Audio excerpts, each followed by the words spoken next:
자, 여러분 안녕하세요. 이번 시간에는 챕터 24 정신심리적 치료를 공부해 보도록 하겠습니다. 자, 목차를 보시면 정신치료하고 인지행동치료 두 가지로 크게 나누죠. 지지정신, 정신분석치료, 대인관계 분석, 단기역동 정신치료, 실존주의 정신치료. 그 다음에 인지행동치료에는 인지행동치료기법과 이 치료기법이 인지행동 이론을 기반으로 해서 나온 거라고 이제 설명되어지고 있습니다. 자, 학습 목표는 다음과 같습니다. 첫 번째, 정신치료 한번 봅시다. 자, 정신치료라고 하는 것은 verbal communication, 언어적 의사소통을 통해서 대상자의 어떤 행동을 변화시키는 거예요. 자, 이렇게 되면 대상자로 하여금 자신의 삶을 통제할 수 있는 능력을 갖도록 하는 것이 목적인 심리치료라고 할 수가 있습니다. 이 정신치료의 원칙은 프로이드와 또 설리반의 개념 적용을 기반으로 하고 있어요. 대상자의 증상을 제거하거나 완화시키고 인격의 성장과 발전을 도와서 현실에 잘 적응하도록 도와주는 방법이라고 할 수가 있죠. 그래서 이 정신치료는 신경증적 장애, 정신증적 장애, 또 성격장애, 신체 증상 관련 장애, 물질 관련 중독 장애, 품행장애 대상자에게 적용을 할 수가 있습니다. 근데 이 치료의 목표를 살펴보면 현재 나타난 문제를 치료하는 것이고, 구체적으로는 대상자의 불안이나 고통을 완화시키고 인격구조의 변화, 자아 강화, 성숙한 대인관계의 증진, 건강한 행동을 수행하는 능력의 향상이라고 할 수가 있습니다. 자, 그래서 정신치료는 대상자를 중심으로 개인 정신치료, 집단, 가족 정신치료로 분류를 해요. 목적에 따라서 대상자의 약해진 자아를 서포트해주는 서포티브 사이코세라피, 지지 정신치료, 그 다음 인사이트, 내가 병에 걸렸다 안 걸렸다라고 이제 깨닫는 거, 인사이트 병식을 갖도록 하는 통찰 정신치료, 인사이트 사이코세라피인 정신분석 치료로 분류합니다. 자, 그러면 첫 번째 지지 정신치료. 자, 이 치료의 목표는 증상 완화예요. 그 다음에 증상을 개선하는 것, 주어진 환경에서 최대 기능을 발휘하도록 돕는 것이죠. 그래서 가장 흔히 적용하는 정신치료 방법이 바로 지지치료요법이에요. 치료자가 지지, 안심, 재반응, 또 설득, 환기 등의 기법을 통해서 대상자의 약해진 자아를 지지해 줌으로써 현실 생활을 좀 더 잘 견뎌 나갈 수 있도록 하는 것이죠. 그래서 치료자와 대상자 사이에 신뢰감 형성이 치료의 근본 바탕이 되어야겠죠. 대상자는 치료자가 자신을 고유한 한 인간으로서 관심을 갖고 있고 자신이 긍정적이고 보람 있는 삶을 누리도록 마음을 써주는 사람으로 치료자를 신뢰할 수 있어야 합니다. 치료자 역시 대상자를 인간적으로 도와주겠다는 마음가짐을 가져야 합니다. 이와 같이 대상자와 치료자가 서로 믿고 존경하는 자세가 될 때 올바른 치료적 관계가 형성이 됩니다. 적절한 휴식, 또 기분 전환을 권유하고 외적인 스트레스 상황을 벗어나도록 돕고 필요하면 또 약을 투여할 수도 있죠. 자, 그러면 지지정신치료의 이제 종류로 세부적으로 들어가 보면 첫 번째가 reassurance, 안심이에요. 가장 흔히 사용하는 테크닉인데 슬프거나 불안해하는 대상자의 말을 차근차근 잘 들은 뒤 치료자의 권위를 이용해서 위로해 주면서 크게 심각한 것은 아니니 염려하지 말라고 대상자의 마음을 든든히 해주는 것을 말하죠. 자, 이런 기법은 일시적인 효과만 있을 수 있어요. 그렇기 때문에 가벼운 증상에는 좋은 효과를 보일 수 있죠. 그 다음에 지지, 서포트예요. 대상자가 하는 이야기를 진지하게 듣고 고개를 끄덕이고 수긍을 해주면서 동정적인 말투로 과연 그렇겠다. 그럴 수밖에 없겠구나 라고 이해하는 자세를 취하거나 그처럼 어려운 처지에서 정말 잘 견뎌왔네요 하고 격려하는 거예요. 그리고 앞으로 조금만 더 견디면서 이런 태도를 취하면 좀 낫지 않겠냐 라는 충고도 해주고 대상자가 처한 어려운 환경을 직접 간접으로 조정해 줄 수도 있죠. 이런 것도 일시적 호전을 가지고 올 수가 있어요. 그 다음에 환기, 벤틸레이션. 대상자가 남에게 말하지 못할 신상 문제를 치료자가 감싸주는 분위기에서 말하고 의논함으로써 불안하거나 초조하고 꽉 막혔다는 느낌에서 다소 해방되는 후련한 느낌을 느끼도록 하는 기법이에요.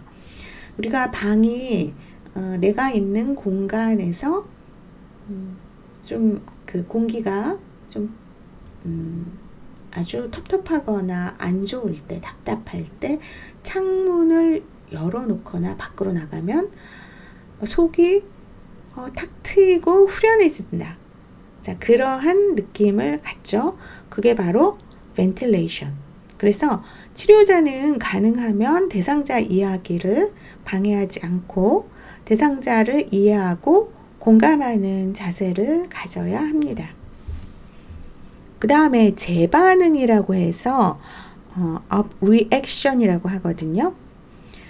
자, 영국 발음은 그 AB reaction이라고도 해요. 대상자에게 심리적인 고통을 야기한 스트레스 상황을 대상자가 감정적으로 재경험하도록 함으로써 긴장이나 불안을 완화시켜주는 방법입니다.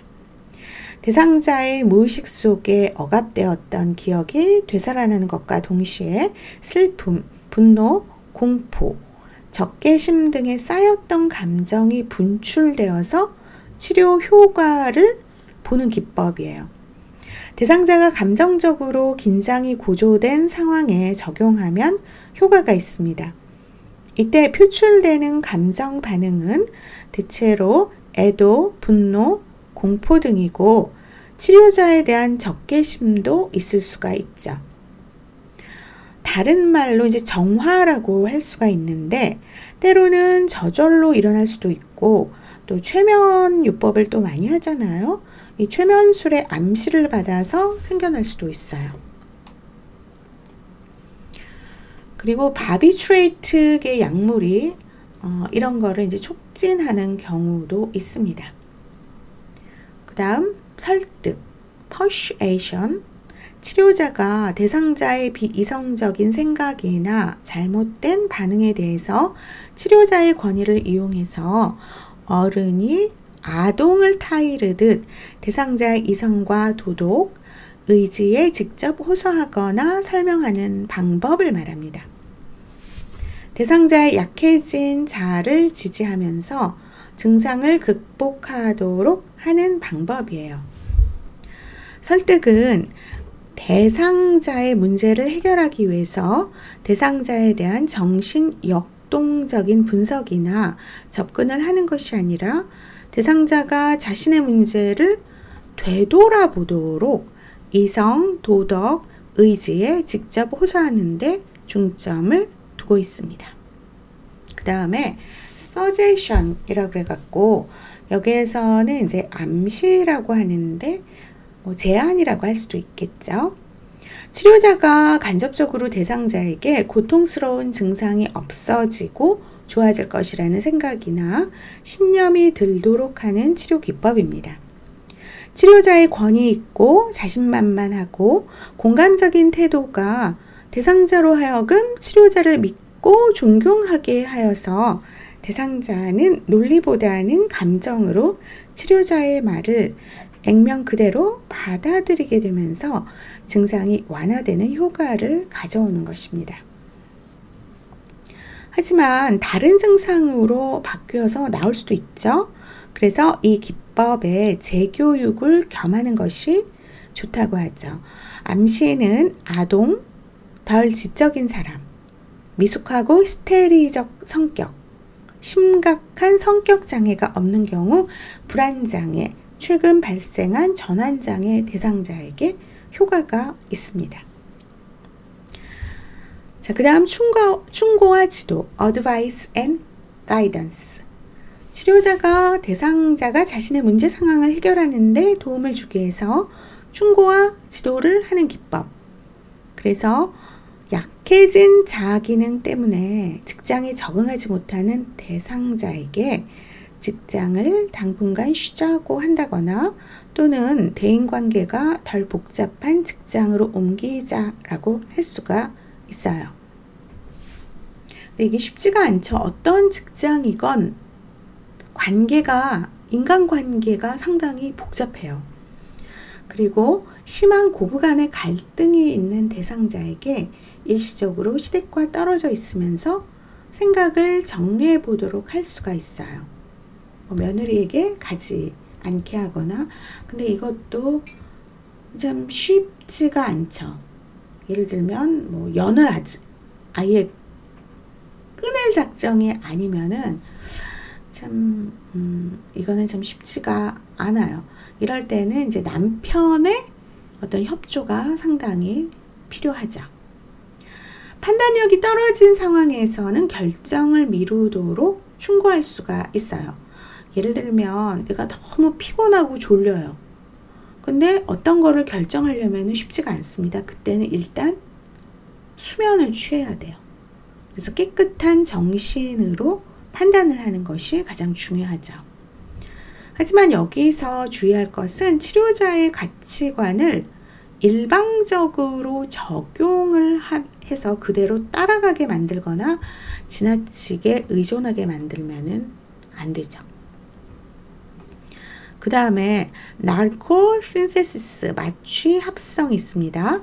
대상자가 무의식적으로 억압하여서 의식계로 나오지는 못하지만 대상자에게 고통을 주는 경험이나 외상을 표출하도록 하는 기법이에요. 대상자를 눕힌 뒤 잠을 재우는 정도보다 좀 낮은 긴장을 풀 정도의 펜토탈 소듐 아미탈 정맥 주사해서 의식적인 자제가 사라진 상태에 놓이도록 하고, 이렇게 되면 대상자가 의식 저 아래 저변에 있었던 억압된 외상 경험이 의식계로 나오게 되거든요. 그런 다음 치료자는 대상자가 각성 상태가 되면 대상자가 기억해내었던 외상 경험에 대해서 다루고, 또 그러한 외상 경험 등을 대상자의 감정 생활에 통합해서 극복하도록 하는 기법입니다. 급성 불안 상태라든가 외상성 장애 초기, 전환장애, 해리성 기억 상실, 또 이인성 비현실감 장애 대상자에게 효과가 있습니다. 그 다음 두 번째가 사이코 애널리시스, 정신분석 치료예요. 19세기 말이면 이제 1800년대 후반이죠. 프로이드에 의해서 개발된 정신치료 방법. 근데 이 프로이드라고 하는 사람은 여러분들이 그 인간성장 발달이나 아동기에서 아마 배우셨을 거예요. 그 성과 관련되어서 많은 논문을 내신 분이죠. 그래서 이분이 얘기하는 어떤 정신 분석을 현대에서는 비판하시는 분들도 상당히 많아요. 하지만 사이코 애널리시스와 관련된 정신을 분석해서 치료해야 된다라는 것은 이 프로이드에 의해서 이제 창시되었다라는 것. 그래서 이 치료 목표는 증상 완화와 더불어 대상자의 성격 양상의 재구축, 방어 기제의 제거나 수정에 두고 있는 것이 바로 사이코 애널리시스예요. 자, 그렇다면은 여기에서 보면은 그 프로이드가 가장 많이 얘기한 것, 물론 성적인 것을 그러니까 정신성적, 사이코섹슈얼 어떤 그러한 그런 theory 위에 무의식에 대해서 많이 얘기를 했죠. 그러니까 대상자의 내부에서 일어나는 무의식적 소망, 자극, 욕망과 관련이 있음을 중요시하고 무의식적 소망이나 욕망과의 관계를 연구를 하면서 무의식적 욕망이나 욕구가 표출되려는 힘과 이것을 막으려는 힘이 대상자의 내부에서 갈등을 일으키고 있다라는 어떤 가설을 세우면서 여기에서 무의식 이론과 심리 결정론, 그 다음에 이제 꿈의 분석이라는 얘기가 나온다는 거죠.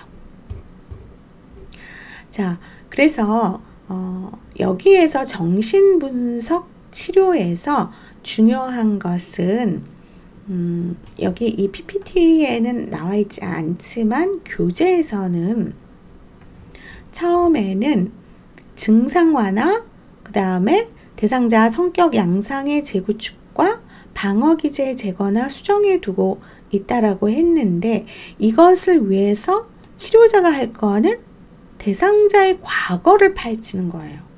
그러면서 오늘날 대상자의 감정 생활에 어떤 영향을 주었는가를 대상자와 함께 파악하는 것이죠.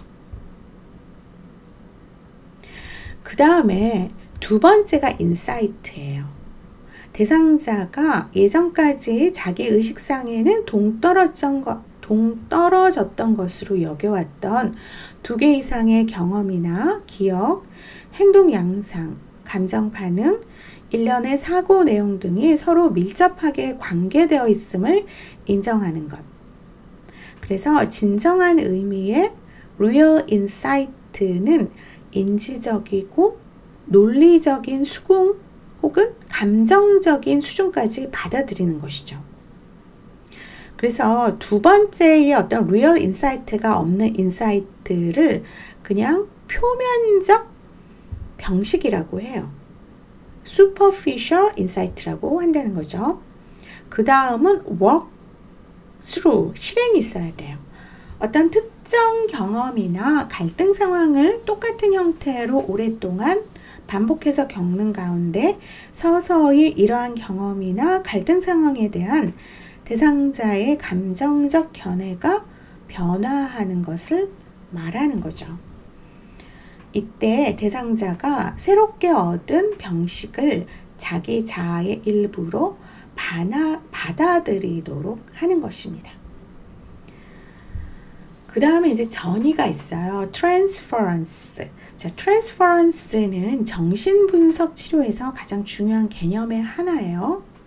어린 시절 중요한 사람과 관계에서 나타났었던 어떤 행동 양식, 태도, 감정들이 치료를 받는 중에 분석가와의 관계에서 다시 나타나는 것. 대상자 마음속에 있는 과거의 중요 인물, 대부분 부모죠.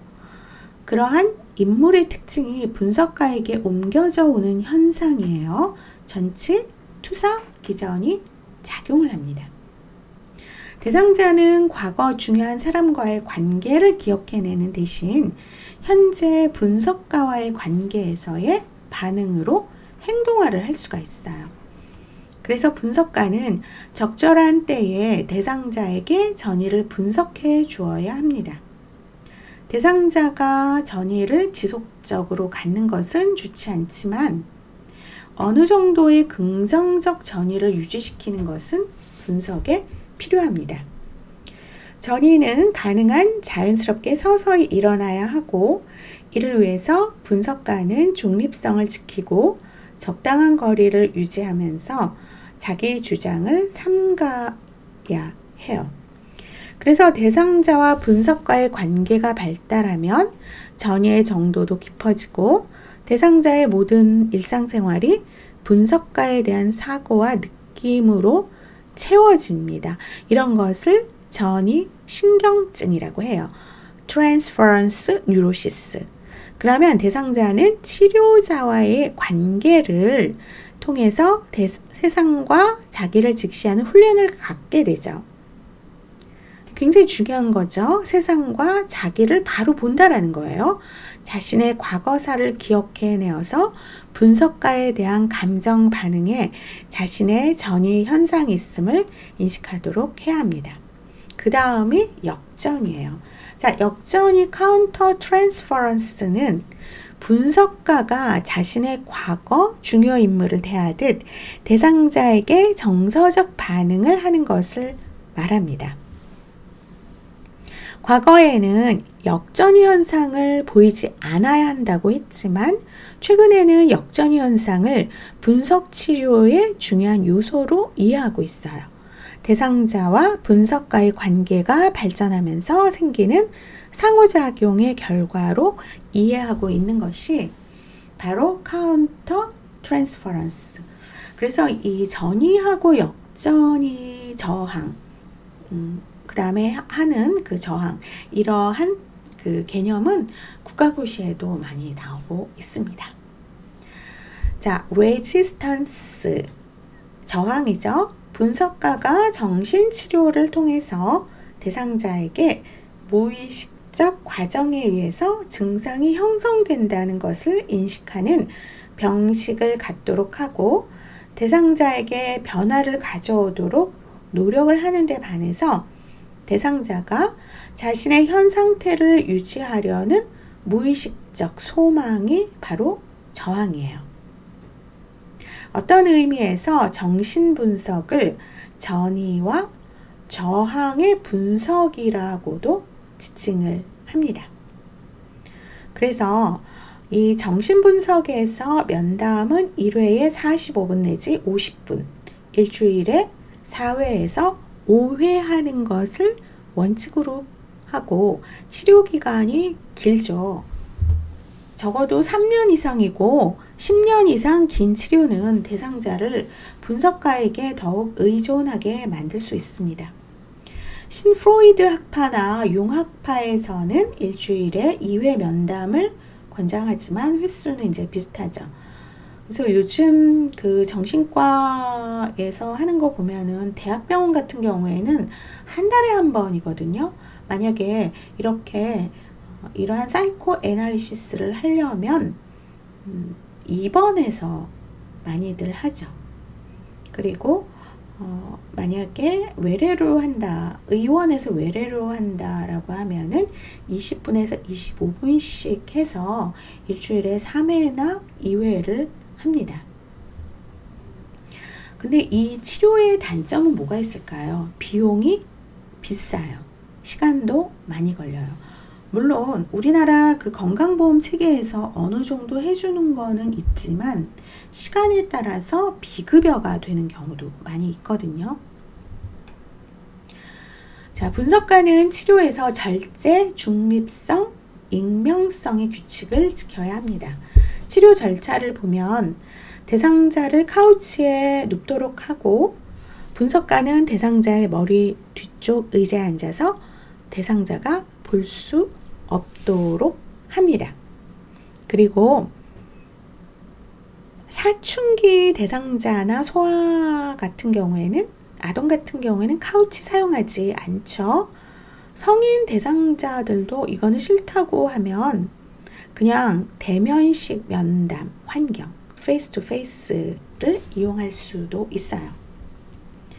그래서 이 정신분석 치료의 기본 법칙은 치료 시간에 대상자가 머리에 떠오르는 생각과 느낌을 모두 솔직하게 말로 표현하도록 하는 Free Association, 자유연상 기법에 있습니다.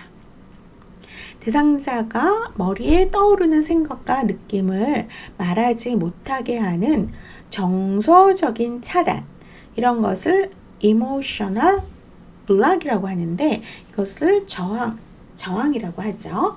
치료자는 대상자가 가진 어떤 저항을 파악해서 조속히 해결해 줘야 하고, 저항이 생기면 즉시 규명되고 해석이 이루어져야 다음 단계로 치료가 진전이 됩니다.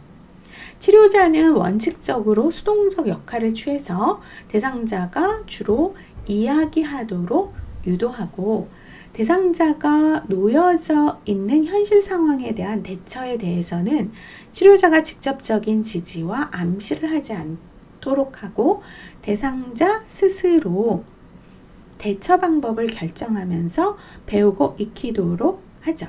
그리고 치료자는 대상자의 행동화, 액팅 아웃을 가급적 억제해야겠죠. 액팅 아웃이 나올 수가 있죠. 자, 그래서 이 정신분석이라고 하는 것은 대상자 자신이 치료를 통해서 스스로에 대해서 깨닫는 것이지만, 치료자 입장에서는 대상자가 말한 것과 행동을 행한 양상을 토대로 대상자의 심리 상태를 인터프리테이션 하는 것도 중요해요. 이게 바로 해석이라고 하죠. 이 해석은 분석가의 가장 중요한 치료 도구입니다. 대상자가 지금까지 모르고 있던 무의식을 알도록 하는 것이고, 해석의 목적은 대상자가 자신을 억압했었던 것을 이완시키고 무의식적 사고와 감정이 의식화되도록 함으로써 증상의 형성을 하지 않고 자신의 갈등을 처리하는 방법을 개발하도록 하는 것입니다. 그 다음에 꿈의 분석이에요. 꿈의 분석 또한 무의식적 자료의 분석에서 아주 중요한 방법이죠. 발현몽은 사람이 잠을 자는 동안에 진행된 의식적인 체험으로 잠에서 깬 뒤 기억이 나거나 나지 않는 모든 것을 말하고요. 꿈의 분석이란 발현몽으로부터 환자의 연상을 통해서 꿈의 무의식적인 의미, 즉 잠재몽을 찾아가는 과정이라고 할 수가 있습니다. 정신분석적 정신치료, 사이코애널라이틱 사이코테라피는 정신분석에 기초하며 좀 더 심한 정신병리를 가진 대상자를 대상으로 하고, 현재 놓여져 있는 문제에 중점을 두면서 지금 여기, now and here, 문제에 대한 해석이 많은 부분을 차지하고 있습니다. 자, 치료 목표가 뭐라 그랬죠? 증상 완화, 인격구조, 자아 방어 기제의 수정도 가능하지만 갈등의 완전한 해결은 할 수가 없어요. 그래서 성격의 부분적인 변형이 목표이기 때문에 이제 제한적이라고 할 수가 있죠. 그래서 자신이 겪은 경험을 말로 표현하도록 하는 명료화, 클래시피케이션, 그 다음에 대상자의 경험에 대한 언어적 표현과 비언어적 행동의 의미를 지적하는 직면, 컨프론테이션의 방법을 정신분석보다 더 많이 사용을 하고 있습니다. 자, 그 다음에 세 번째가 대인관계 정신치료예요. Interpersonal Psychotherapy, 심리 내적인 갈등보다 사회적 경험이나 대인관계 경험에 초점을 두고 있는데, 대표적인 학자가 설리반이에요. 그 다음에 에리 프롬, 그 다음에 호나이, 이러한 사람들을 이제 신프로이드 학파라고 하죠. 네오 프로이디안 스쿨, 그 다음에 문화학파, Cultural School, 두 학파가 인격을 구성하는데 1940년대 후반에 심리 내적인 갈등보다 사회 문화적 요소가 중요한 영향을 미친다고 주장을 했어요.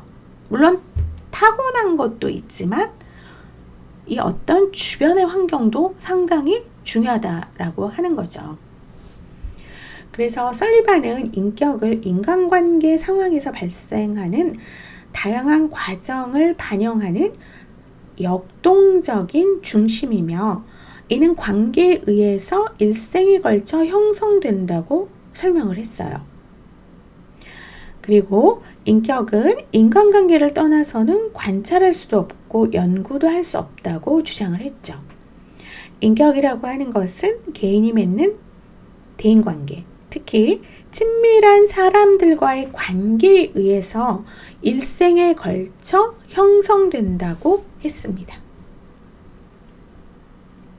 대인관계 이론에서는 인간의 행동이 두 가지 복합적인 욕구, 즉 만족과 안전을 추구하는 충동에 의해서 이루어진다고 보는 건데, 만족이라고 하는 것은 기하, 수면, 욕망, 고독을 포함한 기본적인 인간의 욕구를 말하고, 안전은 가정, 사회, 문화와 대인관계에서 비롯되는 감정적인 요소를 말하죠. 설리반은 어떤 행동은 허용하고 어떤 행동은 금지하는 개인의 자기 체계, 셀프 시스템이 만족과 안전에 대한 욕구 충족 능력을 저해할 때 정신질환이 발생한다고 했어요. 그래서 이때 주요 치료 기법이 바로 면담입니다. 면담은 치료자와 대상자 간의 의미 있는 대인관계 상호작용으로 면담을 통해서 대상자가 규정적 대인관계를 경험할 수 있도록 하죠.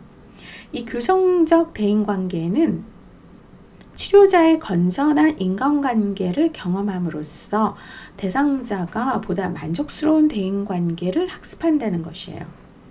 치료자는 대상자와 진실된 관계를 가짐으로써 또 신뢰감을 형성하도록 적극적으로 격려합니다.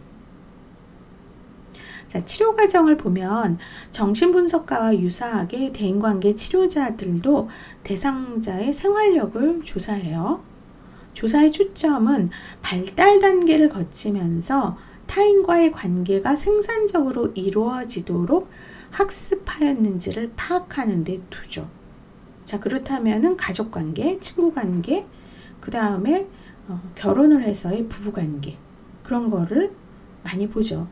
우리 인간이라고 하는 존재는 사람들과 겪을 수밖에 없어요.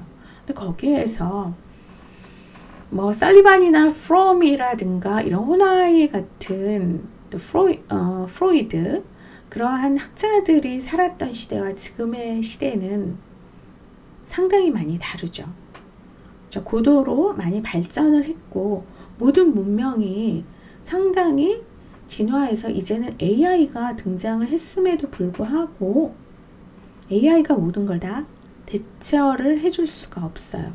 거기에서 태어나는 성격이, 나타나는 성격이 나르시시즘, 또 소시오패스, 사이코패스가 있죠. 이런 사람들과 맞닥뜨렸을 때 과연 이러한 그 세라피가 어디까지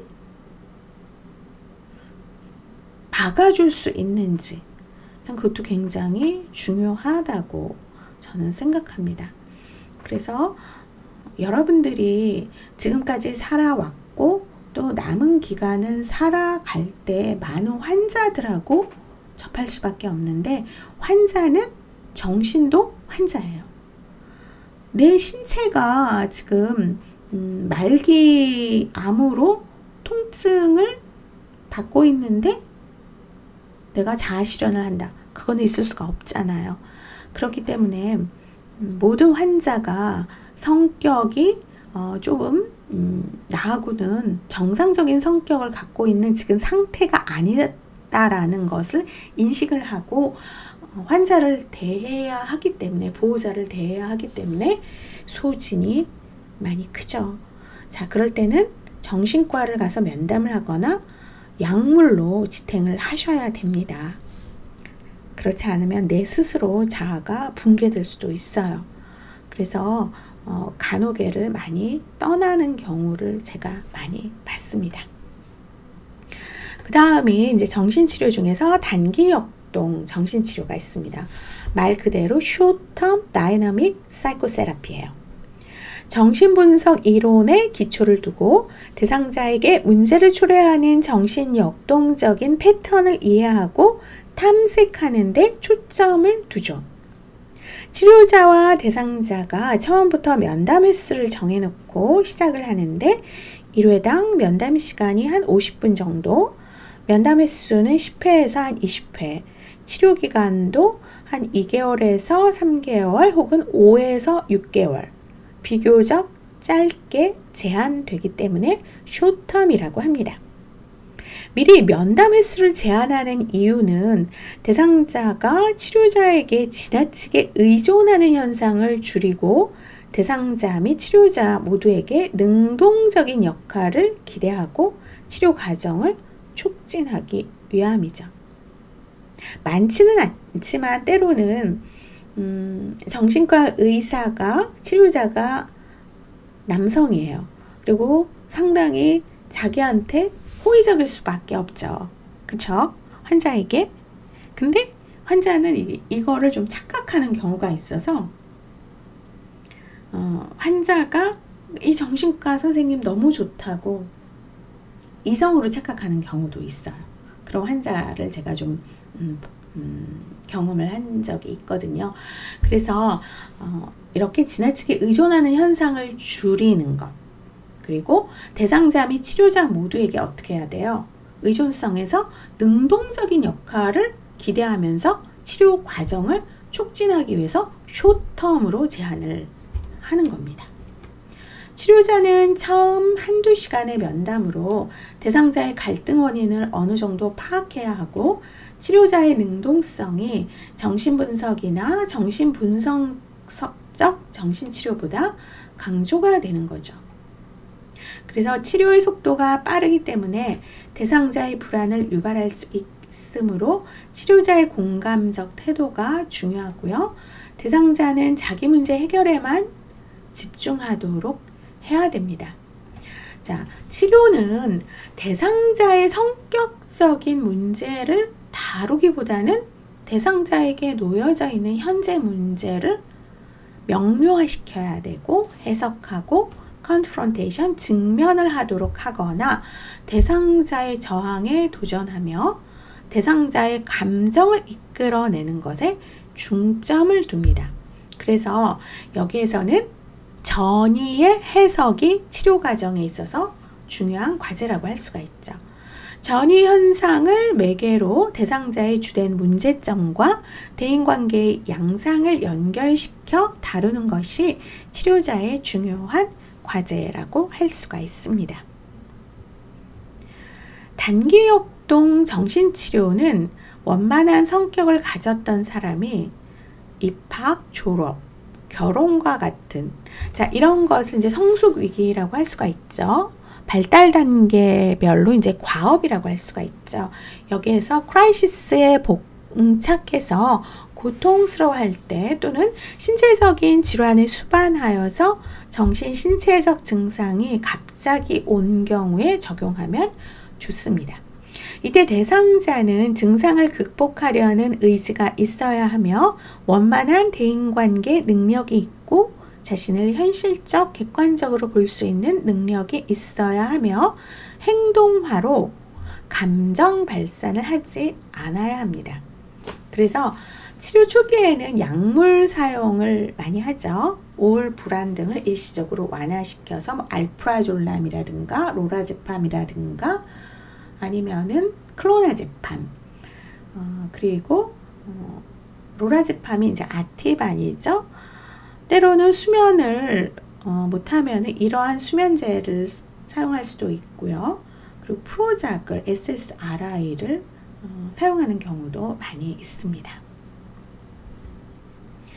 그리고 난 다음에 이제 대상자가 자신의 생각과 느낌을 expression, 표현하도록, 이야기하도록 한 다음에 대상자에게 무슨 일이 있었는지 파악을 하는 거예요. 그리고 그 다음에 치료자가 파악한 것을 대상자에게 이야기해주고 대상자는 자신에게 닥친 상황에 대해서 이해한 바를 토대로 하여서 앞으로 살아갈 방안과 방향을 재조정하도록 하는 거죠. 자, 다섯 번째는 실존주의 정신치료가 있는데 실존주의라고 하면은 여기에 유명한 학자들이 있죠. 사르트르, 또 하이데거, 키르케고르, 그 다음에 부버의 나와 너 관계. 이러한 영향을 받아 제시된 치료법이에요.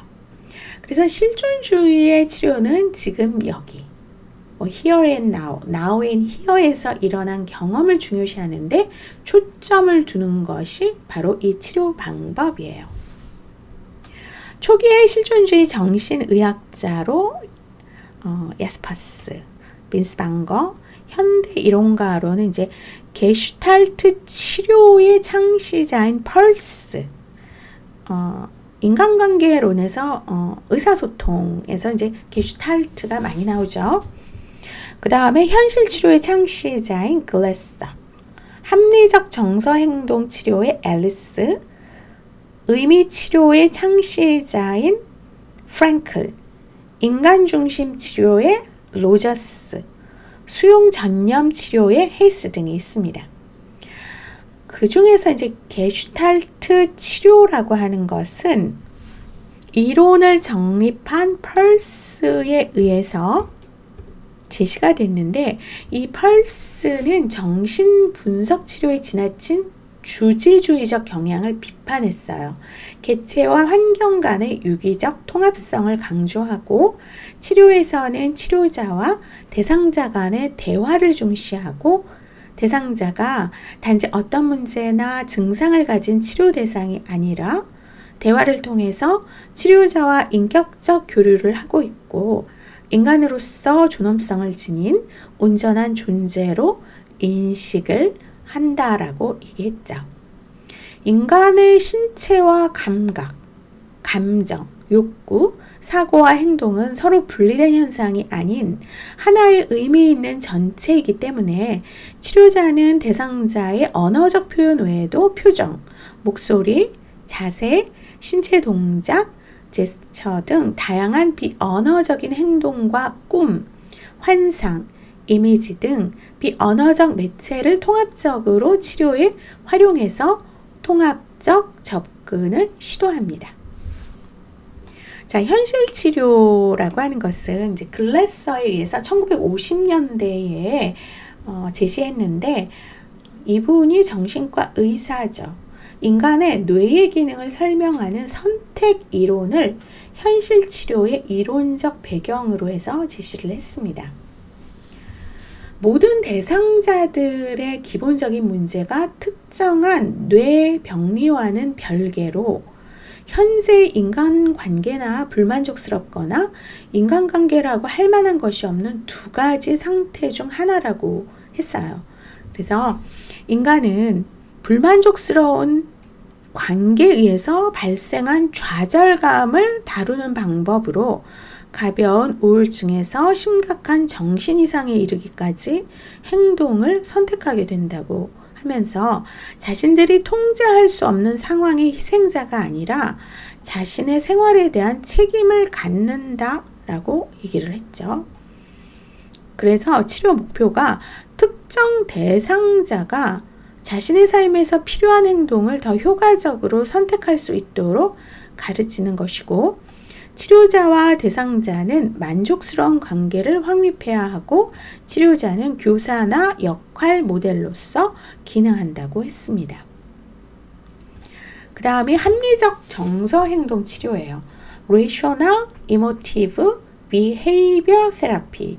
그래서 REBIT이라고도 하는데 1950년대 미국의 임상심리학자가 앨리스였는데 앨리스에 의해서 제시됐습니다.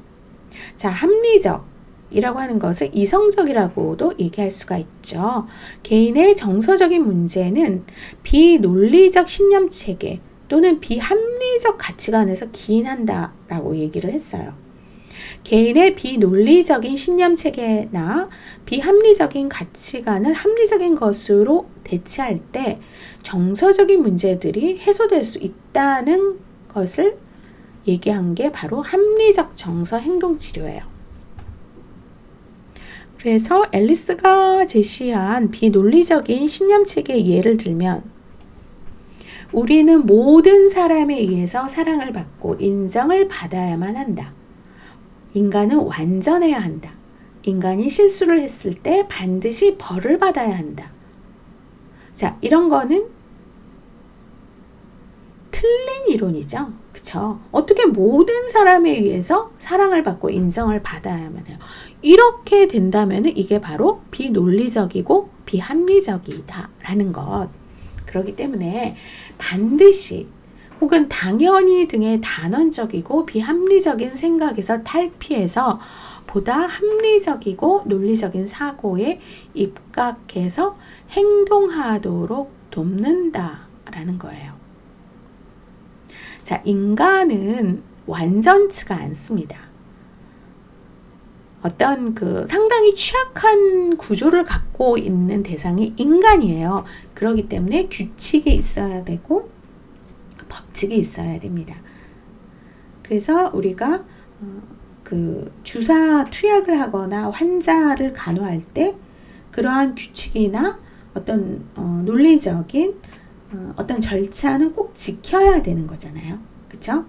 인간이 만약에 완벽한, 너무 퍼펙트하다. 그러면 그러한 논리라든가 규칙이 왜 필요하겠어요? 그래서 법도 필요한 거죠. 안 그러면 이제 무법천지가 되는 거죠. 그 다음에 의미 치료라고 해서 로고 테라피라고 얘기한 사람이 바로 프랭클. 오스트리아의 정신의학자예요. 의미 추구의 의지이다. 프랭클은 현대인이 생존수단은 가지고 있지만 생활의 의미는 가지고 있지 못한 경우가 많음을 지적하면서 우리 시대의 사회적 질병은 무의미하고, 즉 실존적 공허임을 강조했어요. 따라서 의미 치료는 개인이나 고통이나 일, 사랑을 통해서 의미와 목적을 찾도록 돕는 것에 초점을 둔다고 했습니다. 그 다음에 이제 인간 중심 치료, Client Centered Therapy, CCT, 로저스에 의해서 창안이 됐습니다. 인간이 자신의 삶에서 불행을 초래하는 요인을 이해할 능력과 삶에 있어서 자기 방향을 설정하고 건설적인 변화를 일으킬 수 있는 능력이 있다는 것을 가정하는 거죠. 그래서 치료의 궁극적인 목적은 충분히 기능하는 인간으로의 성장. 그렇다면 이러한 목적을 달성하기 위해서는 치료자의 진실성과 무조건적인 긍정적 관심, 공감적 이해, 무비판적 경청과 수용이 필요하다고 했습니다. 따라서 치료자의 기법, 지식, 이론보다는 대상자의 인간적 관계를 강조하고 대상자는 이 관계를 통해서 자신의 성장 잠재력을 개발하고 자신이 되고 싶은 모습에 가까워질 수 있다고 했습니다. 그 다음 실존주의 정신치료에서 마지막으로 수용 전념 치료가 있어요. Acceptance and Commitment Therapy, ACT, 라고 하죠. 인지행동치료의 제3동향이라고 하는데 최근 새롭게 조명받고 있는 기법입니다. 이 치료법은 이 동향에 해당하는 인지치료에서 대상자가 사고체계를 수정하려고 하며 강박적으로 문제를 해결하려고 하여서 오히려 문제가 지속된다는 점을 보완하기 위해서 개발된 치료법인데, 우울증 환자의 경우 자신의 부정적인 사고체계를 변화해서 우울감을 해소하려고 시도하는데 그 노력이 실패하면 더 우울해진다는 거죠. 그래서 이것을 보완하기 위해서 제3 동향에서 문제를 문제로 보지 않고 있는 그대로 인정하고 수용하면서 감정이나 생각을 변화시키려는 노력을 중지하는 것. 그래서 그 수용 전념 치료는 건강은 정상이고 증상은 비정상이라는 기존의 학문 체계를 벗어나 심리적 고통은 보편적이고 정상적인 현상이라고 간주를 한다는 거죠. 그래서 아무리 부정적인 감정이나 생각이 들더라도 그 경험을 회피하려는 노력을 중단하고 경험을 수용하도록 하는 거예요. 두 번째 핵심은 회피하던 경험을 수용하도록 돕는 동력을 지니기 위해서 개인적 삶의 가치와 목표를 명료화시키는 것입니다. 수용 기법은 개인적인 고통스러운 경험의 형태나 빈도를 통제하려고 시도하기보다는 이러한 사건과 거리를 두도록 격려함으로써 자신이 겪은 것에 대해서 설명하는 것이 아닌 생각과 감정을 조절하는 데 중점을 두고 자신의 행동의 결과를 있는 그대로 경험하도록 하는 것입니다. 자, 이번 강의는 여기서 마치도록 하겠습니다. 감사합니다.